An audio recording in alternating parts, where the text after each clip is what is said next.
筑基期的师妹竟敢冤枉元婴期女主偷金丹，二人在大殿对峙。如此炸裂的一幕就发生在某女频小说里，宗门的人都相信白莲花师妹。最后女主惨死在未婚夫大师兄手里，萧晨合上书，心中久久不能平静。她若是那个女人，必让那些人知道什么是真正的修仙。下一秒，她失去了意识。大家好，欢迎收看达达听书。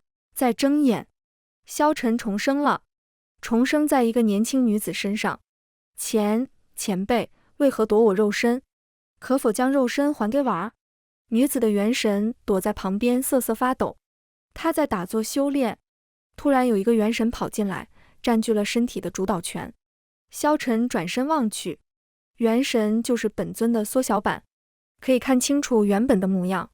女子原名木婉，堪称风华绝代，就是气质这方面还差了一些。堂堂元婴强者，肉身被夺后的反应竟然是理论，难怪筑基期的蝼蚁也敢跟你在大殿上对峙。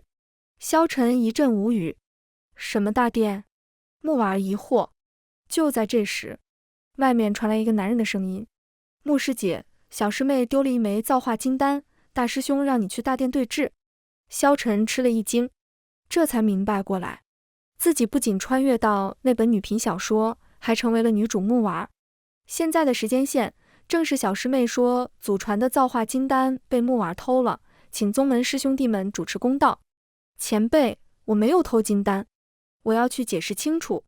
木婉急了，这是有损名节，他跟大师兄又有婚约，如果被对方误会，指不定会留下什么话柄。萧晨淡淡一笑，无妨，我替你走一趟。真的可以吗？木婉有些不放心。当然。萧晨一脸自信，木婉这才稍稍放心。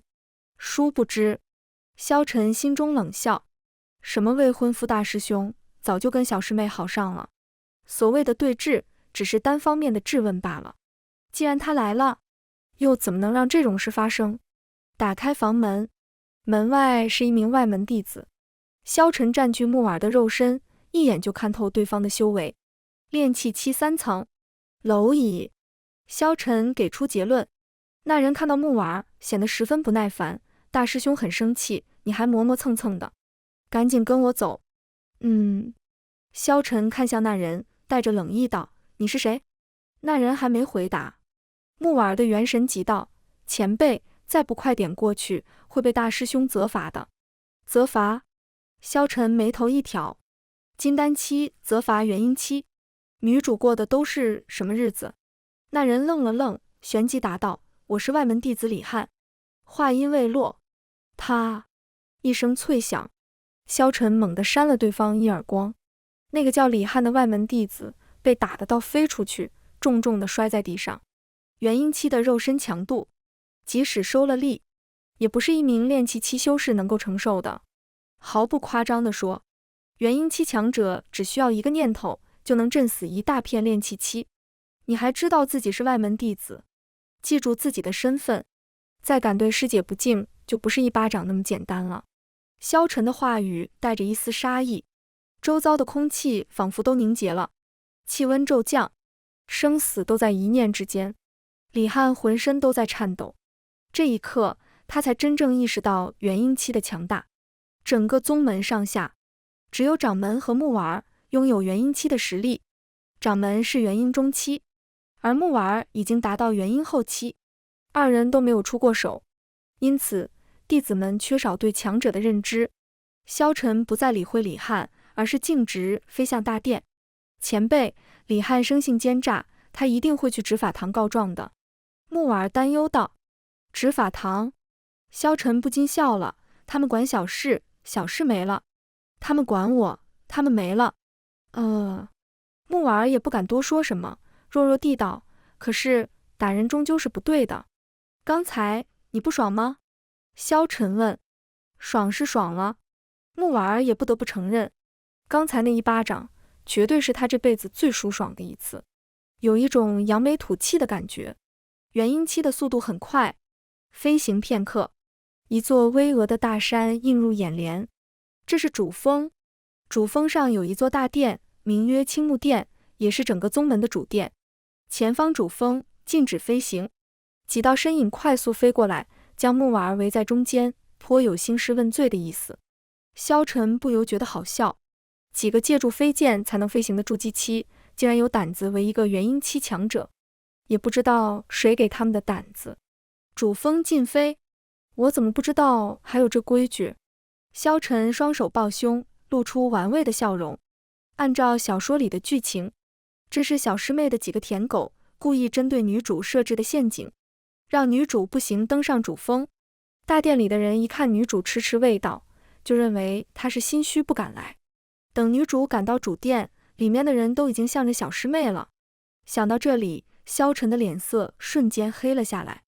对方不讲同门情谊，他更加无需考虑。几人互相看了看，露出一副料定如此的表情。执法堂刚立下的规矩，不曾想被牧师姐先碰上了。从今天起，任何弟子想进主殿，都要步行上山。其中一人带着嘲讽的意味说道，其余几人皆是暗暗发笑。身为筑基期修士，这辈子能看到元婴期强者出丑，算得上是一件天大的趣事。木婉儿略显焦急道，前辈，他们是执法堂弟子，得罪他们可就麻烦了。我们赶紧步行上山吧。考你。萧晨不紧不慢地问，等你步行上山，罪名都快坐实了，如果我把肉身还给你，你该如何破局？木婉儿想了想，答道，我是元婴期修为，脚程比任何人都快，我可以用最快的速度登山。萧晨微微摇头。木婉儿又道，那我干脆不上山，就在山脚下坐着。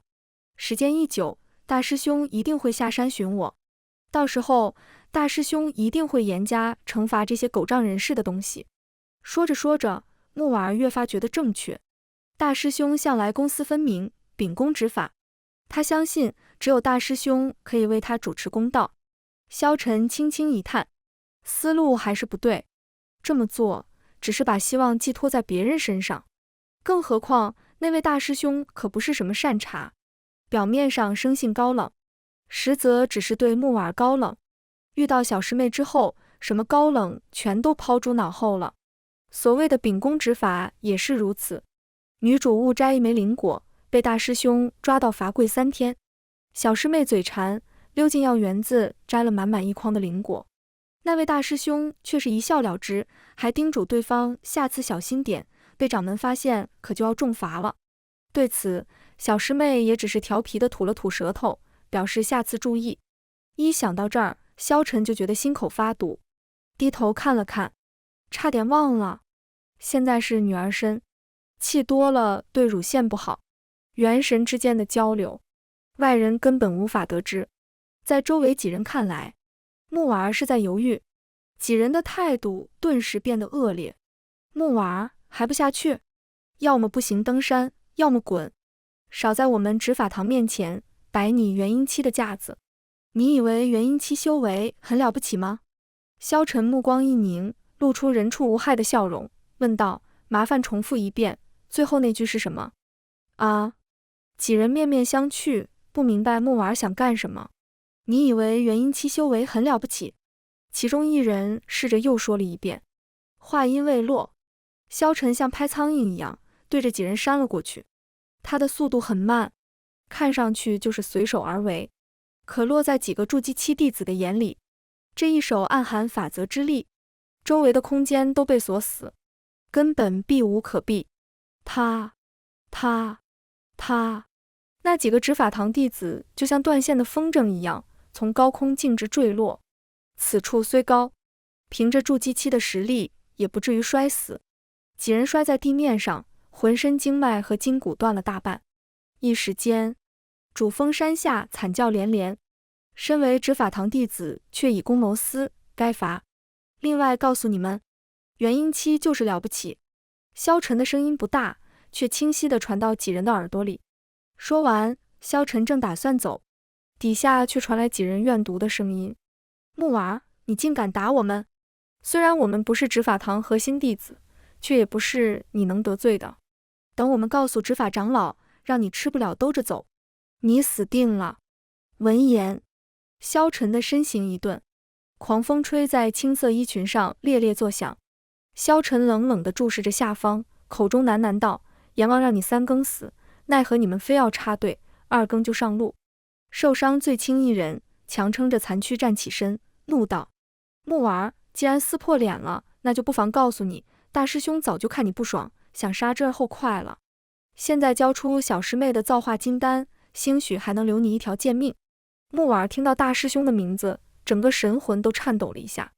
显然，这番话对他的打击很大。若是以前，木娃可能会伤心欲绝，最后万念俱灰，将造化金丹交给对方，最后再来一句：“这本就是为你准备的”之类的话，感动自己，虐身又虐心。如果最后能死在大师兄手里，那就最好不过了。对于女频女主来说，能死在男主手里，就是对男主最大的惩罚。交出造化金丹！交出造化金丹！底下几人用尽全力嘶吼。萧晨掏了掏耳朵，一脸疑惑道：“奇怪，最近是不是感染风寒了？我的耳朵怎么堵了？我似乎听到有人说想入我人皇幡。”说到这儿，萧晨手中出现一面黑色的小旗子，这是一面黑色禁幡，气势滔天，端势不凡。3个月前，宗门去一处禁地历练，唯有女主意外闯进上古秘境，并得到一枚造化金丹和一面黑色禁幡。无论什么境界，服下造化金丹都可以直接晋级化神期，且不会留下任何隐患。女主没有服用，是打算留着给自己当嫁妆。至于黑色禁幡，乃是上古时代一位邪修所炼，专吸人魂魄。女主认为有伤天河，也就一直没有使用过。什么人皇幡？当我们啥？你这幡上面黑气缭绕，怎么可能是人皇幡？几人心中升起一股惧意，只不过他们不相信木娃敢动手。然而，萧晨并不想浪费时间，直接掐动法诀，引动禁幡的力量。法则之力流转，一道道乌光射出，瞬间洞穿几人的身躯，就连魂魄都被吸入禁幡之中。啊！禁幡之中，隐隐能听到凄厉的惨叫声。修仙不努力，禁幡里面做兄弟。一切发生的太快了，木娃都没反应过来。萧晨望向主峰大殿，让我看看还有谁想入我人皇幡。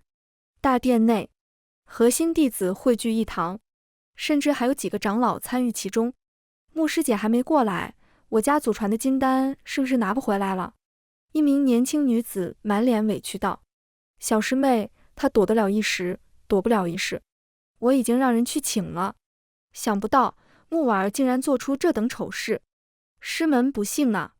我看他越来越不把宗门放在眼里，一定要给他一个终身难忘的教训，取他3滴心头血，废掉200年修为，以示惩戒吧。”众人义愤填膺。木娃还没到场，就已经宣判了有罪。谁要惩戒谁呀？一道慵懒的声音从大殿外传来，所有人转头望去，只见一袭青衣的女子脚踏虚空而来，正是木娃。她身着一袭青衣，衣摆随风轻扬，宛如一朵盛开的青莲。她的脸上带着淡淡的笑意，举手投足间无不流露出一种高贵的气质。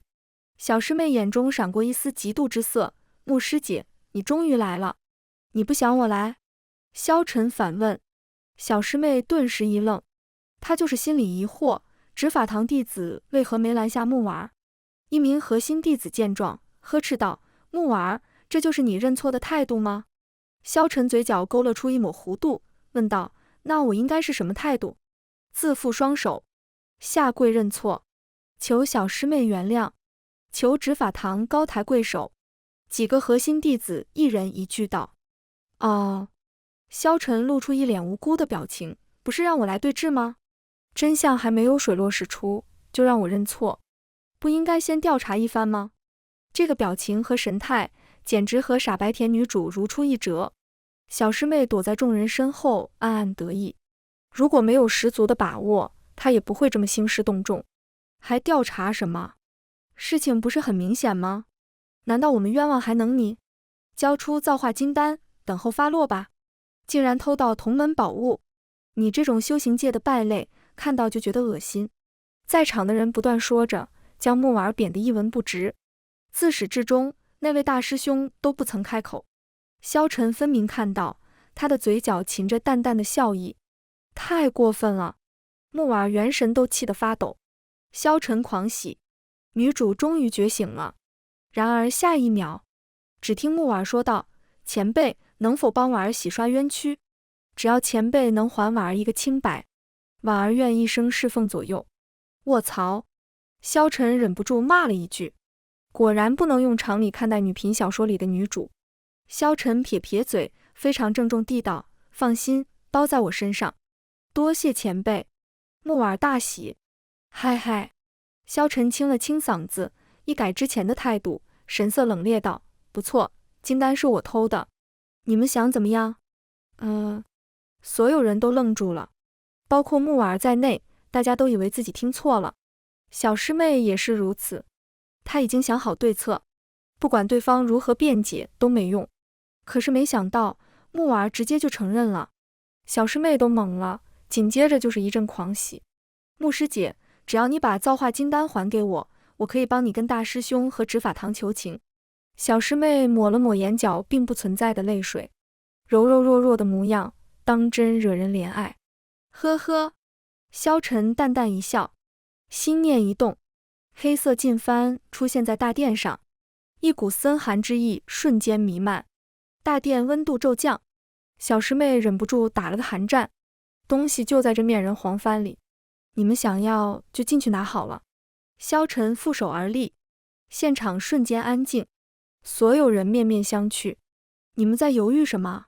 其中一名核心弟子疑惑，谁都看得出来，宗门前辈都想打压木婉，现在正是表现的时候。他一马当先站到最前面，用命令的口吻说道：“还不速速打开此幡！”啊，你真敢要啊！萧晨都被震惊到了，如果修士的脑子都长这样，何愁大业不成？萧晨微微一笑，随手一招，劲幡颤动，一道乌光射出，那名弟子瞬间蒸发，魂魄被吸入劲幡内。萧晨冰冷的声音响起：“还有谁要进去？”呼！大殿内阴风阵阵，一切发生的太突然。过了好会儿，众人才陆续反应过来。放肆！木婉，你知道自己在做什么吗？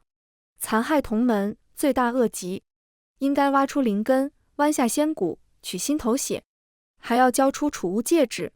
所有人暴怒，尤其是执法堂的人，认为自己的权威受到了挑衅。看到木婉被人围攻，小师妹的脸上泛起得意之色。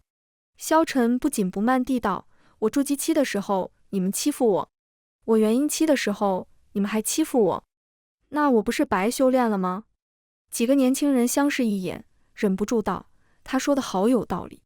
你这跟邪修何异？你现在自废修为，兴许还能给你一个痛快。”执法长老怒道。萧晨冷冷瞥了他一眼，那执法长老不禁打了个寒战，下意识后退了一步。他突然觉得今天的木婉有些不同。你什么境界？萧晨没有接刚才的话题，而是突兀问了这么一句。金丹中期。那执法长老道。废物！萧晨不屑地看向一名核心弟子，刚才就是他叫的最大声。你什么境界？萧晨又问。筑基中期。那人答道。废物中的废物！萧晨的话把人气得不轻。没等众人开骂，只听萧晨话锋一转：“所有人都给我听着，修行界只有3个境界，蝼蚁境、道友境、前辈境，你们给我定罪，够资格吗？”轰隆！萧晨以元婴的实力说出这句话，法则之力流转，大殿内升起一朵朵金色莲花，这是天生异象，地涌金莲，只有出现圣人之言的时候才会显现。天地真理，所有人都傻了，看似荒谬的话竟然得到了天地认可。执法长老知道自己不是对手，干脆朗声说道：“诸位同门，不杀此子，整个宗门都将沦为笑柄，随我一同将其镇杀。”有人带头，很多人的胆子也大了起来。8个金丹期，20几个筑基期，他们相信所有人加起来未必没有一战之力。慢着！萧晨伸手阻拦。执法长老笑了，现在知道怕了。怕？萧晨呵呵一笑，我是想先问问掌门在哪里。你还想告诉掌门？执法长老仿佛听到了什么笑话，实话告诉你，今天这件事就是掌门同意的，不好好治治你，掌门又怎会放心？听到这话，木婉儿的元神一震，他自认没有做过任何对不起宗门和掌门的地方，怎会如此？木婉儿的元神喃喃自语，大殿里的木婉儿却笑了，哈哈哈，他笑得很开心，甚至可以用狂妄来形容。这样一来，正好可以让木婉儿看清楚真相。哼，木婉儿，现在求饶都已经晚了，你可以去死了。所有人一拥而上。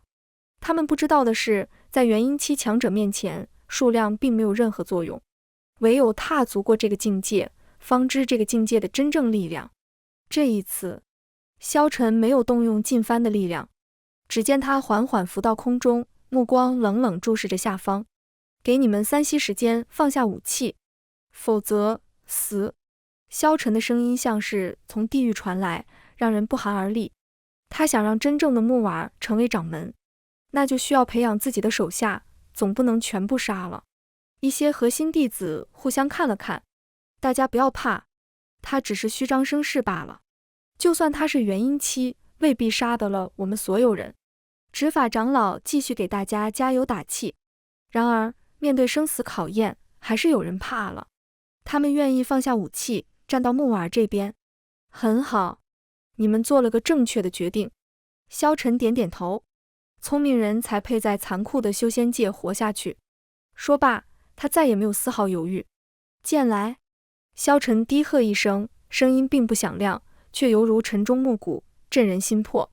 一股雄浑的剑气自他身上爆发而出，席卷四方。众人手中长剑轻颤，发出清脆的剑鸣之声，影响的范围越来越大。不出片刻，震撼的一幕发生了，整个宗门的剑几乎在同一时间出鞘，飞剑像蜂群一样涌入大殿，在萧晨周身缓慢盘旋，就连执法长老他们的剑也被强大的吸力吸走。这，牧师姐饶命啊！又有几个核心弟子慌了。怕什么？他还敢杀我们不成？执法长老怒斥。就在萧晨准备下手的时候，一声暴喝响起，木婉儿！所有人转头看去，大师兄终于出手了，只有大师兄治得住他。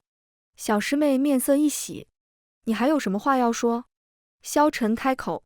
涉及大师兄，木婉儿的元神不稳，所以必须让他死得明明白白。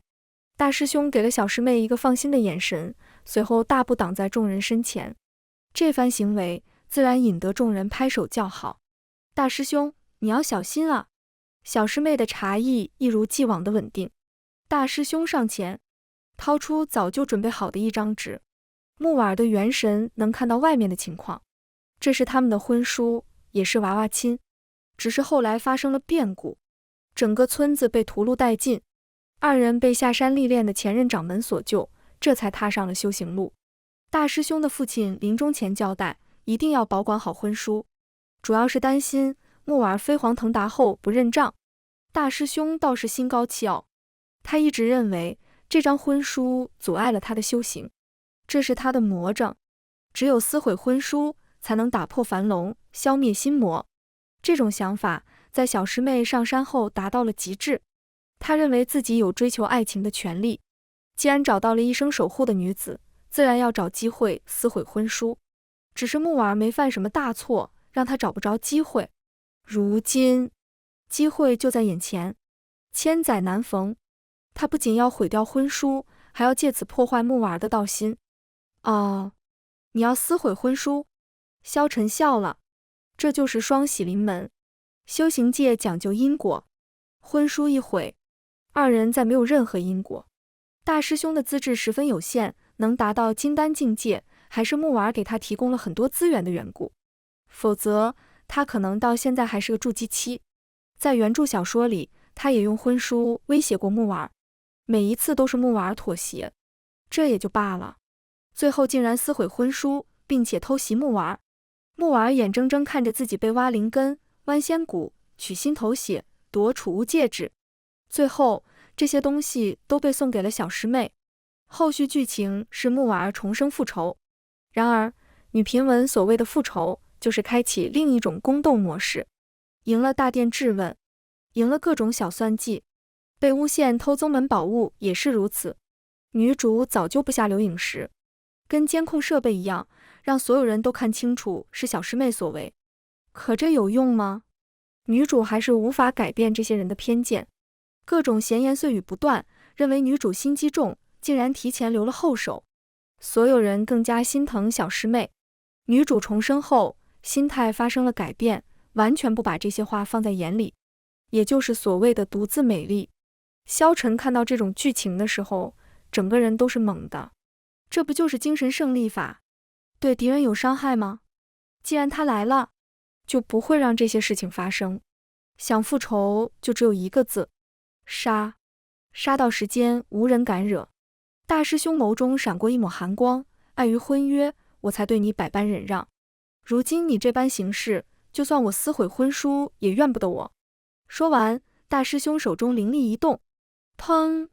婚书当场炸成灰烬。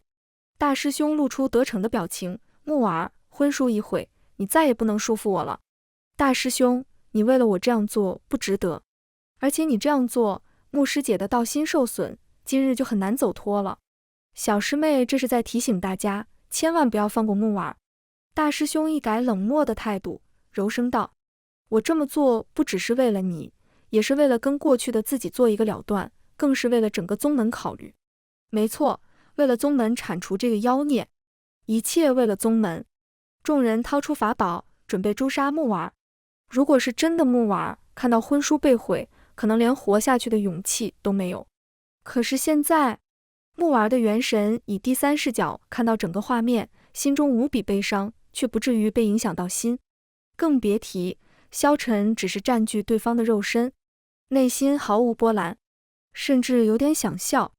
唯一能束缚木婉的东西，就这么被对方亲手毁掉了。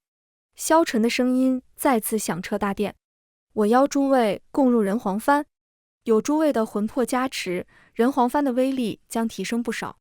这也是提升宗门实力吗？萧晨邪魅一笑，剑落，瞬间，所有飞剑朝着一个方向落下。你敢？所有人双目瞪圆，脑海里只剩下一个念头：他怎么敢的？轰隆！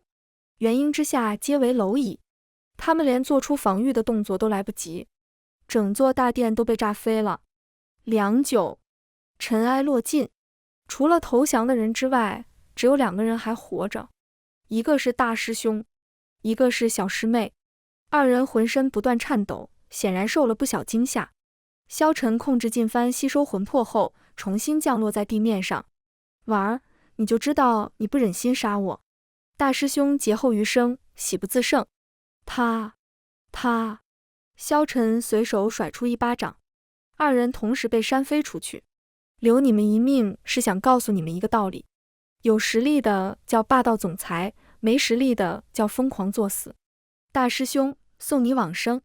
萧晨对着虚空一指，一道金光直接洞穿其眉心，魂飞魄散。啊！小师妹吓得当场失禁。该你了。萧晨淡淡开口。放肆！一声怒吼从9天传来。抬头，只见一位白衣老者凌空而立，此人正是现任掌门。爷爷！小师妹抹了把眼泪，冲着天空大喊一声。这一声爷爷把萧晨都喊懵了。小说里没这一段，不过也解开了一些疑团。难怪小师妹备受宠爱，难怪什么好事都是小师妹的，这就解释得通了。爷爷，快救我！话还没说完，萧晨隔空一握，小师妹就感觉被捏住了脖子。你敢伤她一分，我必将你挫骨扬灰。掌门威胁道。咔啦一声脆响，小师妹的脖子应声而断。萧晨歪着脑袋问：掌门说什么？你……掌门气得说不出话。萧晨又一改之前的态度，正义凛然道：有人假冒掌门的孙女，为维护宗门清誉，此人已被我诛杀，请掌门定夺。哈哈哈，很好。掌门面色阴沉，怒极反笑，老夫已经晋升元婴后期，你那300年的修为，注定要被镇杀。说罢，元婴后期的气势被他毫无保留地释放出来，强大无匹的气势让方圆百里的人都忍不住下跪。木儿，除非你能达到化神期，否则就等死吧。掌门非常自信，他沉浸元婴中期多年，比木儿多了几百年的功力。萧晨心念一动，一枚金色丹药出现在手里，这是他交给木儿的最后一颗。修行是为长生，任何跟寿命过不去的危险行为都是不对的，不杀没把握杀的人。丹药入口即化，一股纯粹的灵力迅速弥漫4肢百骸。下一秒，天地变色。在这个世界，修行的极限就是化神期。元婴期初步掌握法则，可以踏空而行；化神期大修士则可以打破戒壁，横渡虚空。你是元婴后期，我便以化神期杀你。萧晨的气势猛地一变，大喝一声：“木儿，请掌门升天！”巨大的声响惊动了整个修仙界，要变天了！多少年没出过化神大修士了？天哪，哪个傻子敢惹化神大修士？无数人带着敬畏的目光望着战斗的方向。这一战不会有丝毫悬念，化神期对战元婴期，就是捏死一只蚂蚁一样简单。番外，那是很多年后了。木婉儿成了一代女帝，殷其身穿青色长裙，故号青帝。青帝威压一世，八荒陆河，9天10地，无人敢直呼其名讳。不过有人说，他一直在等一位神秘强者，为了再见一次那人，木婉儿将空间法则学到了极致。看到这里，萧晨气得火冒三丈，到头来还是个恋爱脑。小区门口，一道虚空裂缝缓缓出现，一袭青衣长裙横渡虚空而来。当她出现的时候，整片天空仿佛都暗淡了一些。她太美了，风华绝代，又有一股君临天下的气魄。一缕淡淡的地威从她的身上蔓延出来，覆盖住了整个小区。瞬间，她就掌握了所有信息。找到你了。木婉儿红唇轻启。全文完，达达听书感谢您的观看，我们下个故事再见。